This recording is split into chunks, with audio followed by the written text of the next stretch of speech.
Hello again, friends. You're listening to the Honor Forever podcast. My name is Flex Donovan. Before I was arrested, I was also known as Flex Donovan. Yep.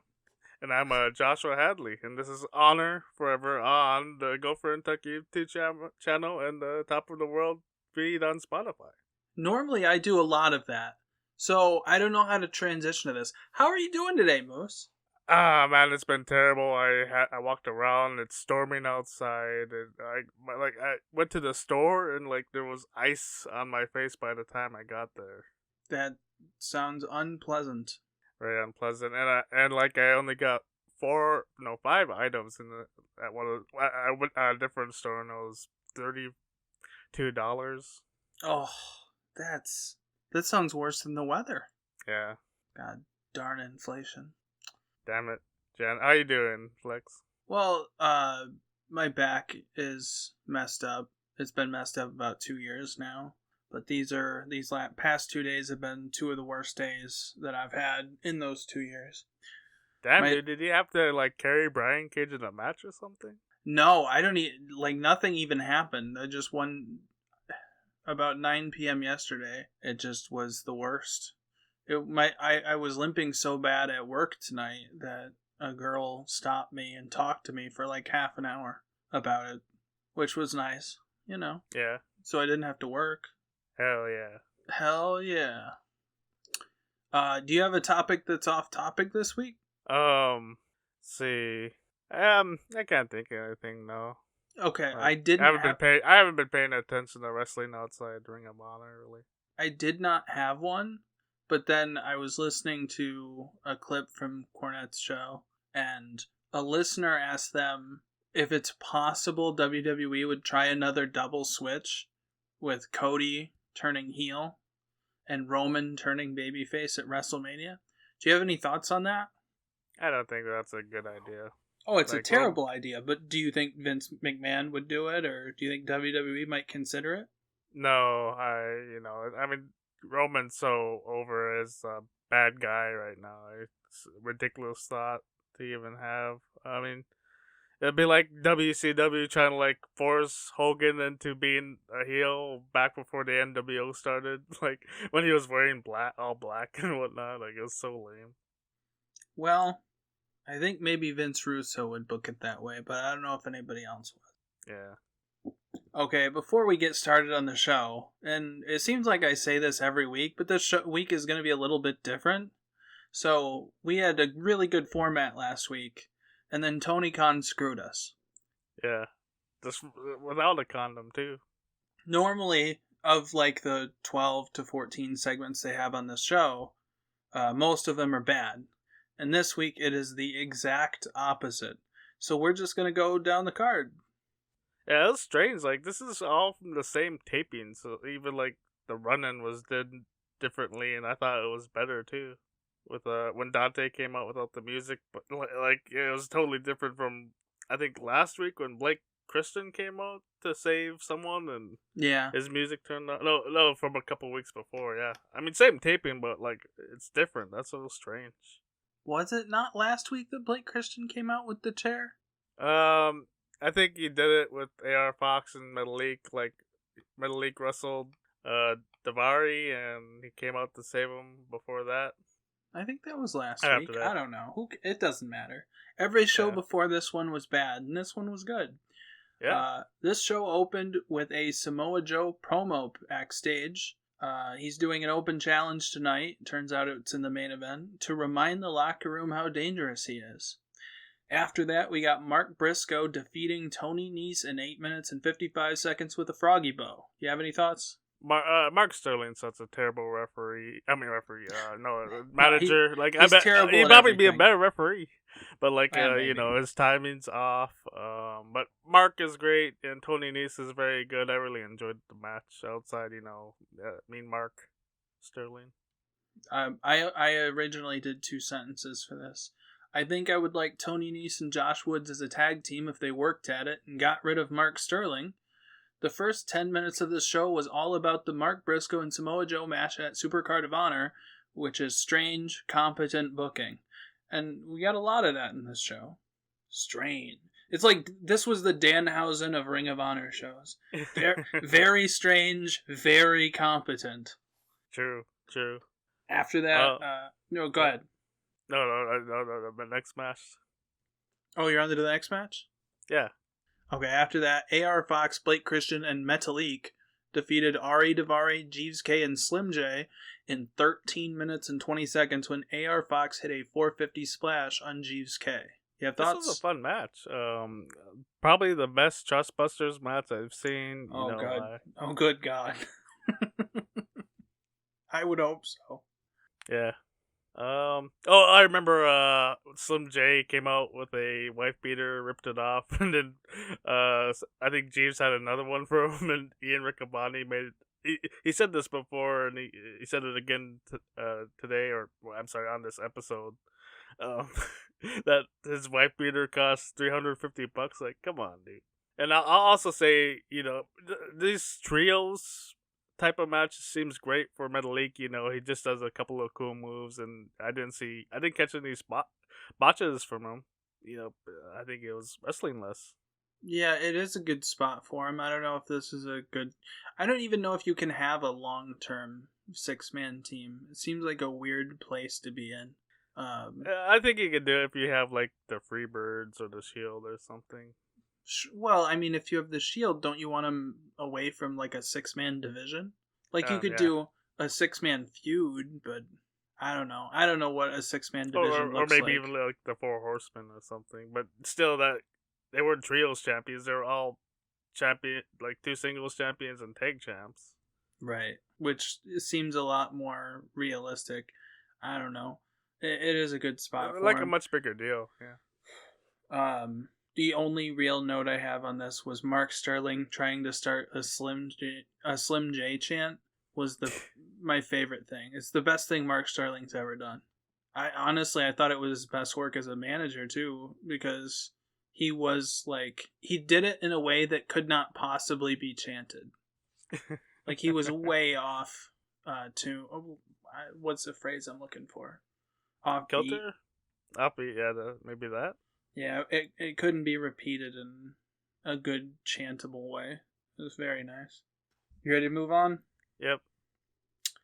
Next match, Sky Blue defeated Lady Frost in 7 minutes and 19 seconds with her finishing maneuver Skyfall. I was hoping that Lady Frost would win, but this was a fun match too, and the crowd really got into it. Oh, is that all you have? Yeah. Okay. So, I'm going to rant a little bit here. A couple of years ago, I was talking with our friends about the AEW's women's division, and I said basically, everybody says the problem is the women, they don't have stars, they're not drawing ratings, whatever. And I said, no, the problem is Tony Khan. When Triple H started NXT, they didn't have any female stars, but the brand created 4 of the biggest, maybe the 4 biggest, women's wrestling stars of the generation. Because what Triple H did so well is give them room to grow. Tony Khan does not give his women's division room to grow. I think he also gets the wrong woman too. Like, I mean, Big Swole was never going to be a star. That's true. But what for the most part, Tony Khan has gotten leftovers. The people that WWE don't want, which is not a good place to start. They picked over a lot of the better, more promising female talent. But they have some potential. Hey, come on, we also got some terrible NXT male wrestlers. I don't know if there was any on this show. Oh man, who's the one guy that's in Parker Badreau or something? Oh, he's the worst. He was the NXT guy. Who's the guy that's with Ziggler's brother? Oh, Peter Avalon? No. Oh, he's in that group. Caesar Bononi? Caesar Bononi. That's a former NXT guy. In my notes it says, if we had a non-ROH podcast, I would rant for a while on how Tony caved to pressure from marks on both sides of the guardrails into killing off the one big female wrestling star his company had managed to build in Britt Baker. Yeah. It's amazing that she was so popular a couple of years ago and now she's nothing. Yeah. I thought, I don't want to get too far ahead of myself here, but, this was not the only promising women's match on this show. Yeah, that's Th- true. this was particularly good. I agree. They need to do more with Lady Frost, even though her name is stupid. Yeah, But I like both of these girls, and hopefully, this is the start of building a legitimate women's division in Ring of Honor. yeah. All right. After that, Rush and Dralistico defeated Rhett Titus and Hot Sauce Tracy Williams in 5 minutes and 40 seconds when Roosh hit Rhett with the bull's horns. I think someone let Roosh know that, yeah, this he's doing jobs on NWA Power. This is how you're gonna wrestle him. I saw you say that earlier, and I laughed then, and I knew you were going to say it now, and I still... We should have a segment every week where we bury NWA Power. Oh, man. The problem is, like, trying to keep it short. I had a lot of notes on this match for it only being like 5.5 minutes. It was a fun match for, what it is. They got a lot of shit in. They Brian Cage this match. They got their shit in. Yeah, absolutely. I got a question for you from my notes. Does anyone look more like a star on this show than Roosh? From the song, the entire presentation. I was watching this, I was thinking, why is he not in the main event scene? But right now, Claudio is a heel, so right. it's fine. Look, and we'll get into that later, because at this point, I was thinking him and Claudio and Joe are all heels, and they're probably the 3 biggest stars. Yeah, they need some baby faces. Well, I don't need. At least we got Eddie. He can be something. Did anything on this show feel more like a Ring of Honor match than this match? I feel like the tag match later on felt like it felt kind of like a 2006 Ring of Honor match. I really loved this whole show. Yeah, absolutely, and this was really fun. And it wasn't like the Foundation got some stuff, but they didn't it didn't seem like they were gonna ever realistically beat the heels. No, which is it. It's impressive that they work like that, and you come away impressed with them, even though they were never really presented as a threat. Because from my notes, Tracy and Rhett are a high-level tag team. I'd love to see them work with FTR. Yeah. I think they would be great opponents for FTR, and I hope we get to see that. Because I still don't know if Rhett or Tracy has a job here. Yeah, they've been losing. We don't know if they're gonna be continue on and maybe get some wins, or they might come back and lose some more, and they're just job guys. And it's too bad. It might be that way because Rhett is working NAA and losing over there too. Yeah, it's a good. If he's getting paid for it, he's really good at it. I'm sure he wishes he was doing something else, because he is good at other stuff too, but he is quite good at laying down for people. Yeah. Do you have any other thoughts on this match? Hopefully we get to see Roosh in the main event scene in this promotion. I hope so too, and hopefully it goes better than the last time he was in the main event scene in Ring of Honor, because I was not a fan. Next up, Matt Taven with the Kingdom defeated Darius Martin in 7 minutes and 37 seconds. Sorry about that. After hitting the climax. Do you have any thoughts? This was probably Darius's best match that I've seen him in. Really fun, and I think after the Matt defeated Darius, the Kingdom was going to attack him, and Dante came out without his music to it made it seem like this is something spontaneous, and it's not supposed to happen. I think that was strange they did it that way, even though it was at the same. I don't even know if it was at the same taping where Blake Christian came out and they played his music, and they might have done that for AR Fox too. But yeah, same set of tapings, and I think they did this run in better than the previous ones. Okay, I accept that, but also wasn't it a little confusing as to why Dante Martin wasn't out there with Darius Martin to begin with the Kingdom confusing. Out on the ring? I thought questionable decision.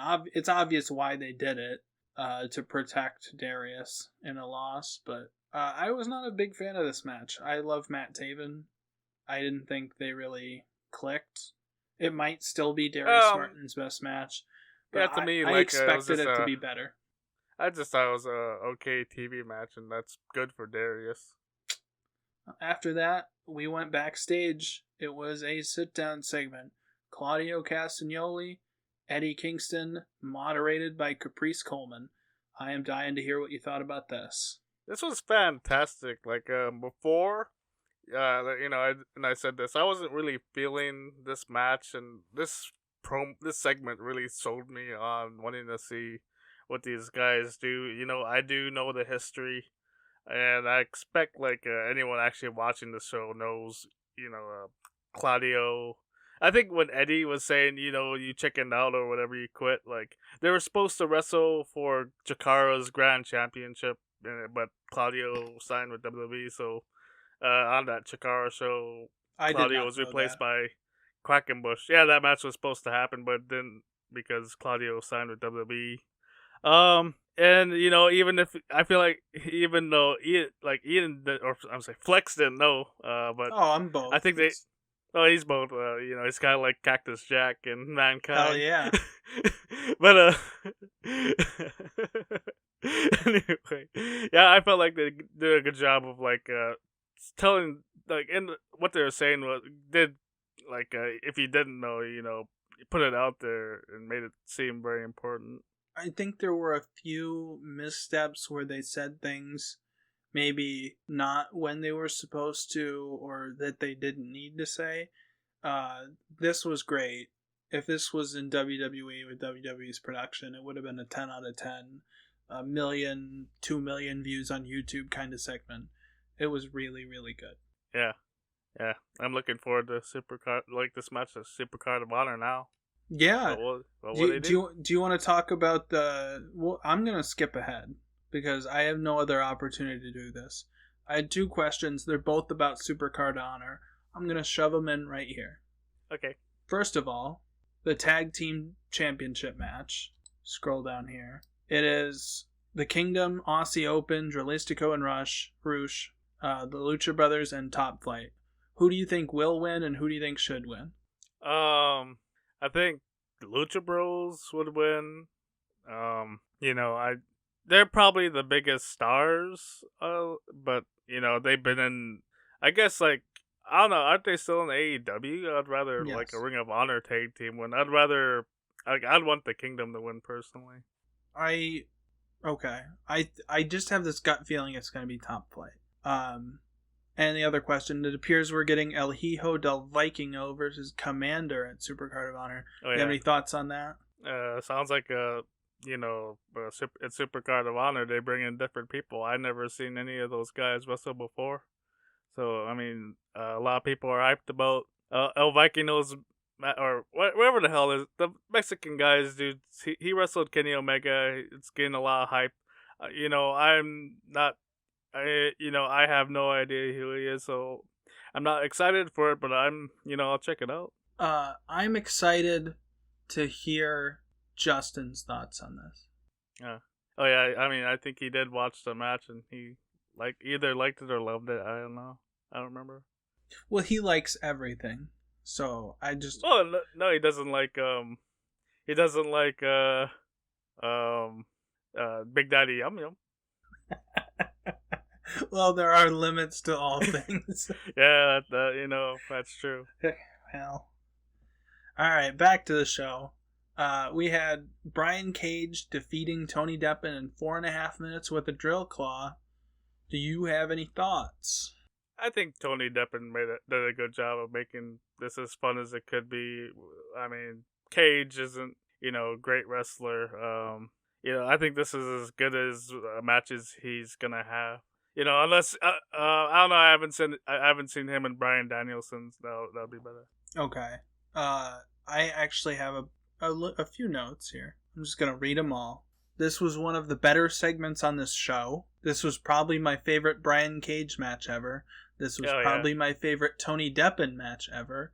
By no means am I saying this was great, but both guys looked good, and nothing was insulting. Deppen has Yeah. apparently been cast as an underdog babyface, first working with Samoa Joe and now Brian Cage.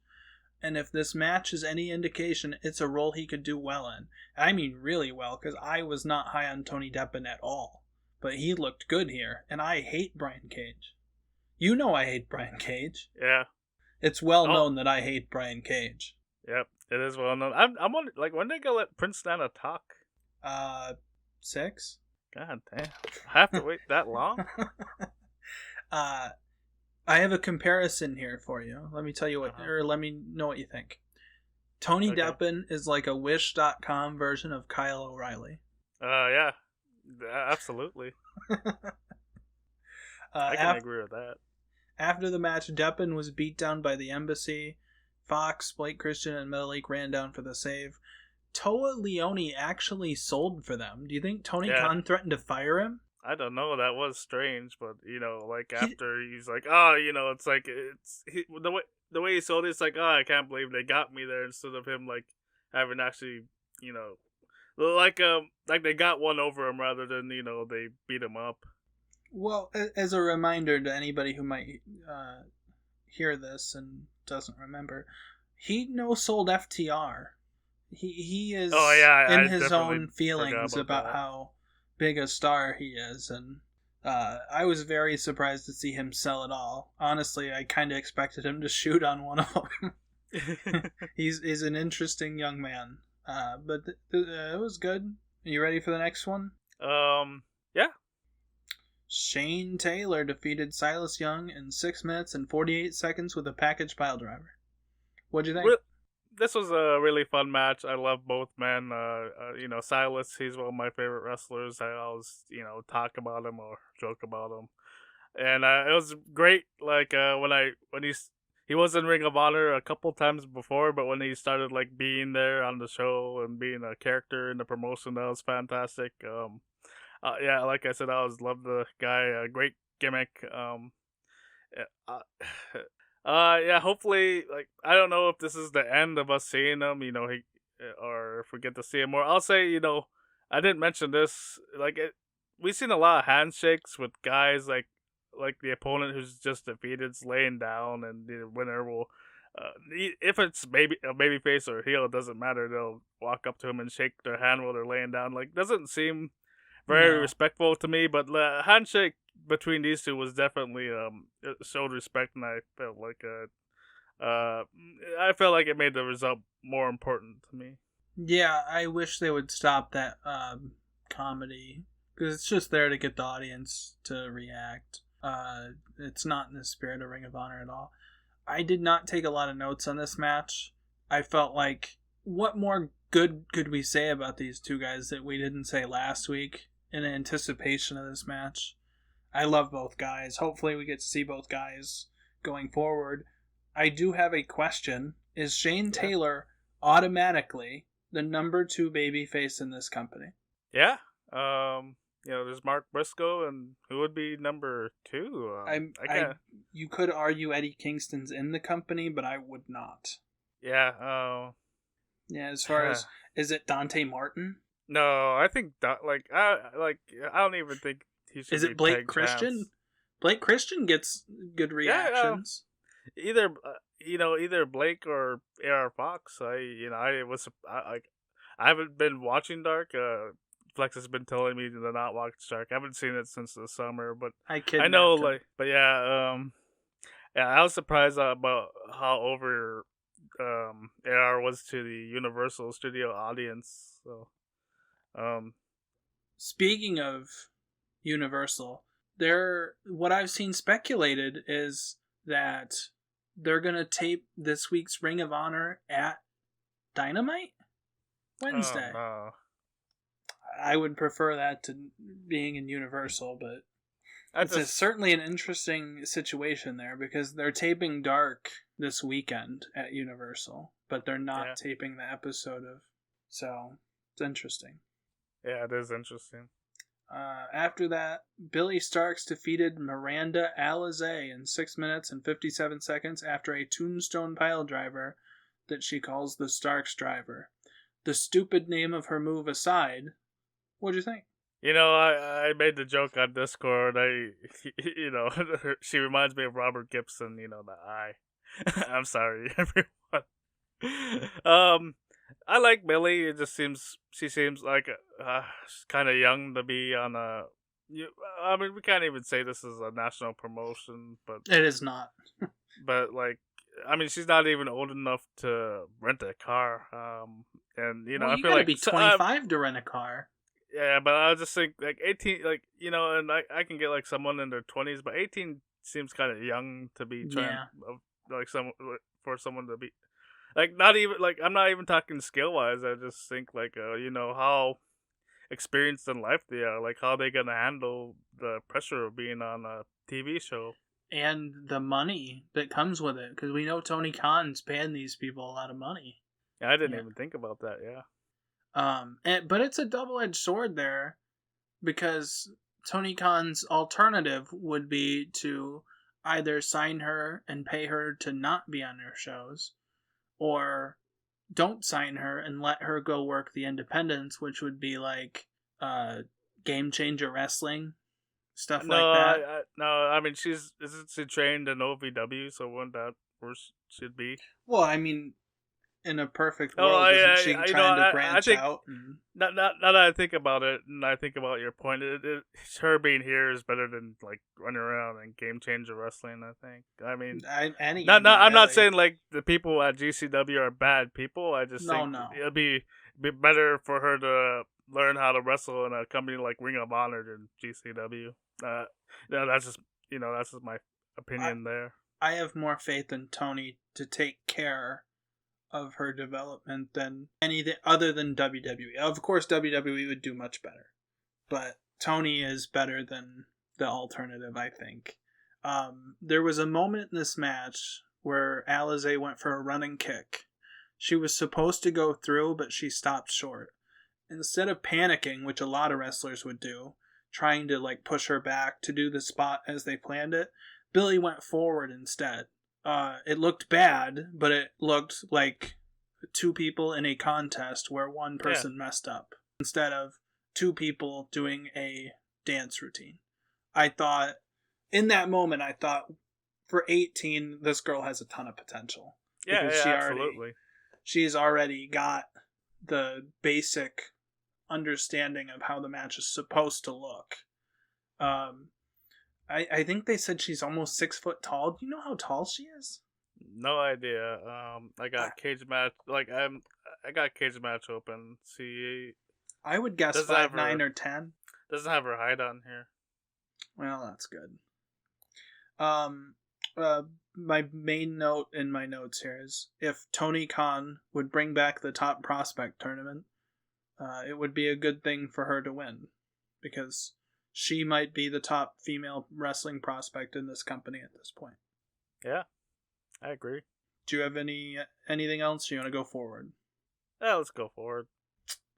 Aussie Open defeated Christopher Daniels and Matt Seidel in 14 minutes. Man, let me start over.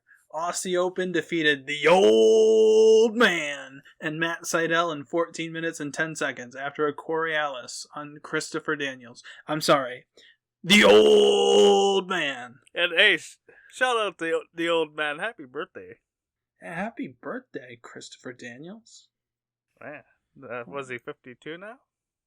Is he that young? I thought he was born in 52. 53 years old. 53 years young. Do you have any thoughts on this one? This was a very fun match. I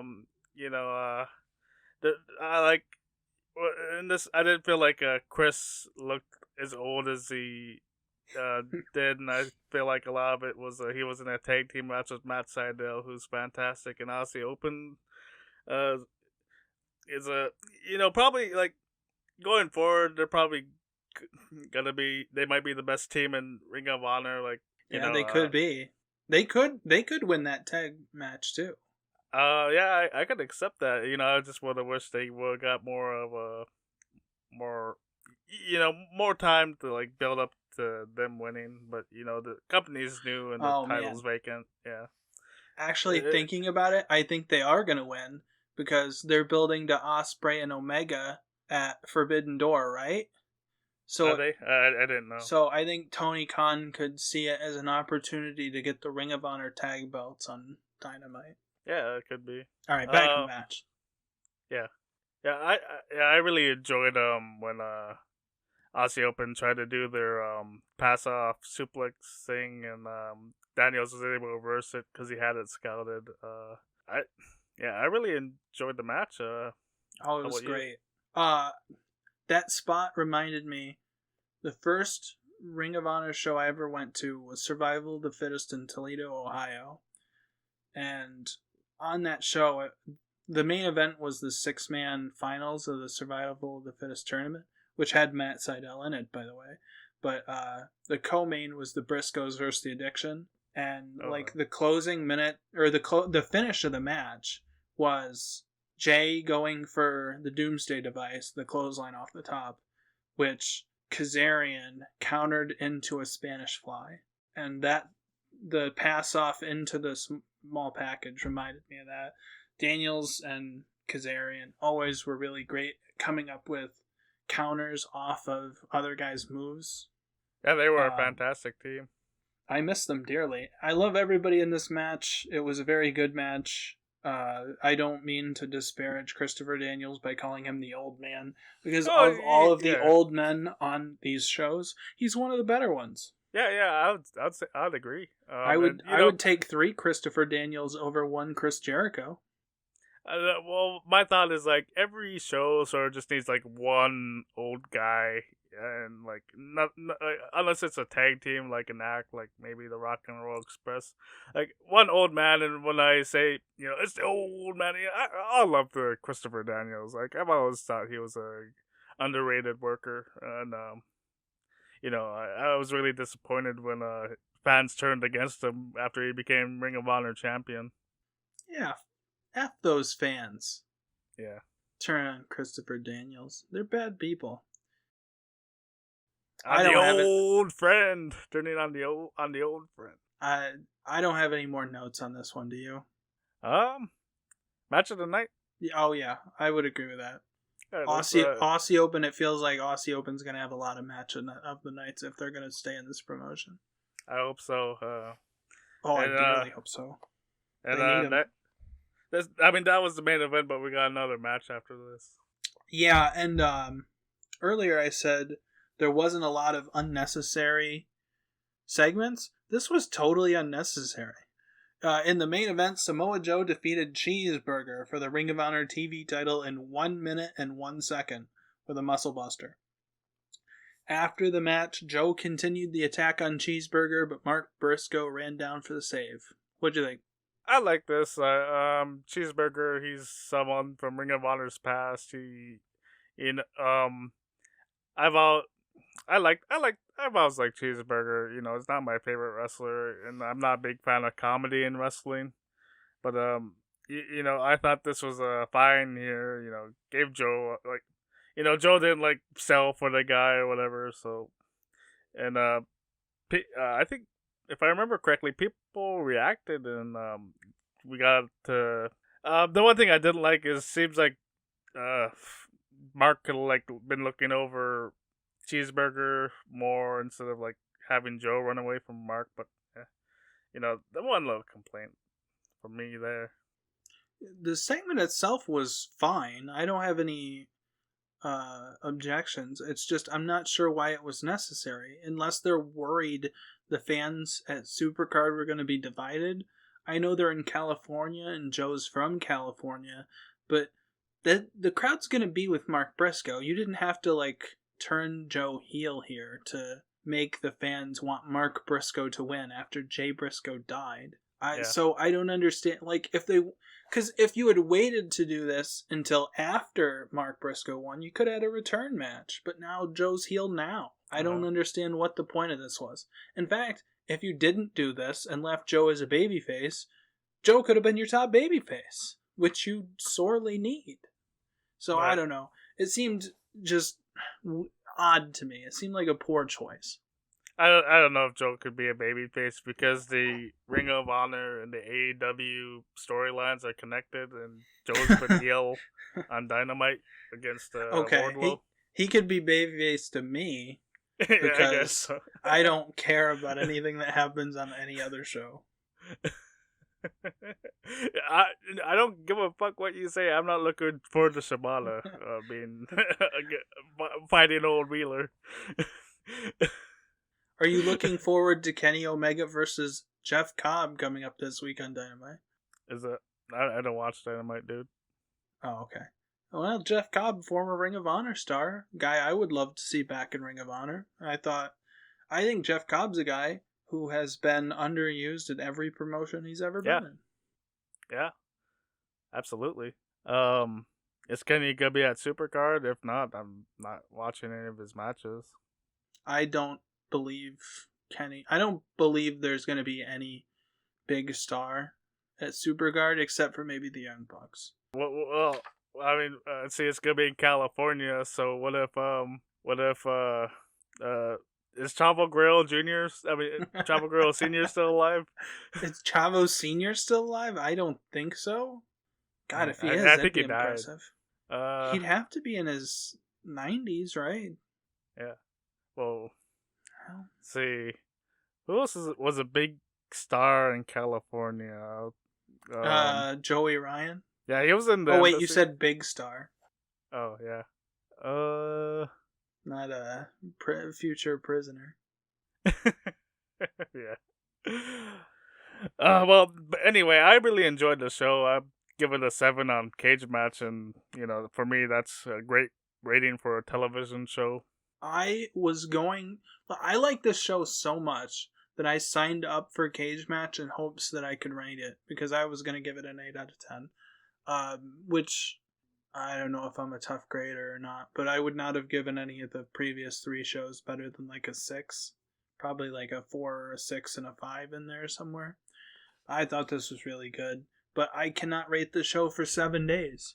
So, Yeah, tough to me. Like after a day or two, like if I haven't rated a show, it just gets lost in the ethos of me even remembering like how I felt about it sometimes. I guess I'll watch Wrestling Society X and I'll know like, God, that was terrible. Wow. Well, Tony Khan's gonna have to win me over next week to get a good rating because I'm not gonna go back and rate this. Hopefully it does good. I'm optimistic, It seems like Tony was sort of building half maintenance shows and he's gonna, ramp up toward the pay-per-view, which is smart. Not compelling at all, but smart. And hopefully this week it'll be good. Yeah. We're gonna have to figure out our well, we know when the shows are, so there will be. We were questioning if there was gonna be another episode of Ring of Honor. We record on Saturdays, and let's see. So Supercard is Friday night. Friday. Right? Yeah. Do you think we'll? Hopefully, we can get Gopher in the next episode. But there's so much wrestling going on. Maybe. Hopefully, it's not too busy. Maybe if you feel up to it, we could record Saturday and Sunday. Like do the TV show really quick Saturday, and then I don't know. Yeah, I'm fine. I'm fine with trying that if that's not a pain in the ass to edit for Gopher. Who gives a shit? He's not us. Future Justin does, although he's not a real person yet.